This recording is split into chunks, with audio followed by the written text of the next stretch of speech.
Assalamualaikum warahmatullahi wabarakatuh. Sampai jumpa lagi dengan saya, Laude Sarfila. Di video ini kita akan membahas karakteristik perusahaan jasa.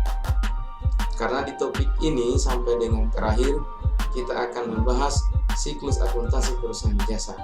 Nah, jadi mengetahui terlebih dahulu karakteristik perusahaan jasa itu seperti apa.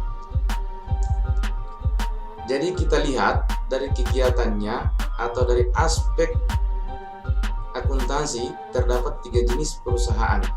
Yang pertama adalah perusahaan jasa. Perusahaan jasa merupakan perusahaan yang menjual produk berupa layanan serta bersifat tidak berwujud. Contohnya seperti bengkel, salon, transportasi, maupun badut ulang tahun.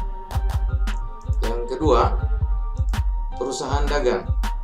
Perusahaan dagang merupakan perusahaan yang menjual produk dengan cara membeli barang dari pemasok, kemudian menjualnya kembali dengan harga lebih tinggi tanpa mengubah bentuk. Contohnya minimarket, supermarket, warung kelontong. Yang ketiga, perusahaan industri. Perusahaan industri adalah perusahaan yang mengolah bahan mentah menjadi barang setengah jadi atau barang jadi kemudian dijual. Contohnya industri otomotif, industri elektronik, dan industri garment. Selanjutnya, bagaimana karakteristik perusahaan jasa?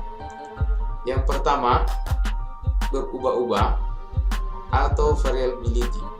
Maksudnya, jasa disesuaikan dengan selera, waktu, tempat, dan karakteristik konsumen. Yang kedua, tidak berwujud atau intangibility. Maksudnya, jasa yang diberikan kepada konsumen tidak memiliki wujud atau tidak dapat dilihat dan diraba. Yang ketiga, tidak dapat disimpan atau perishability. Maksudnya, jasa yang dijual tidak dapat untuk dijual kembali. Yang keempat, tidak dapat dipisahkan atau inseparability. Maksudnya proses produksi dan penjualan terjadi bersamaan. Nah, dari penjelasan tadi, menurut kamu rental mobil itu termasuk perusahaan apaan adik-adik? Tentu jawabannya adalah perusahaan jasa.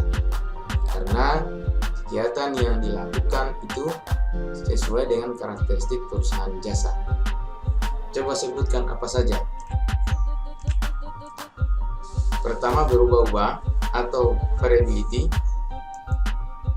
Yang kedua, tidak berwujud, intangibility. Yang ketiga, tidak dapat disimpan atau perishability.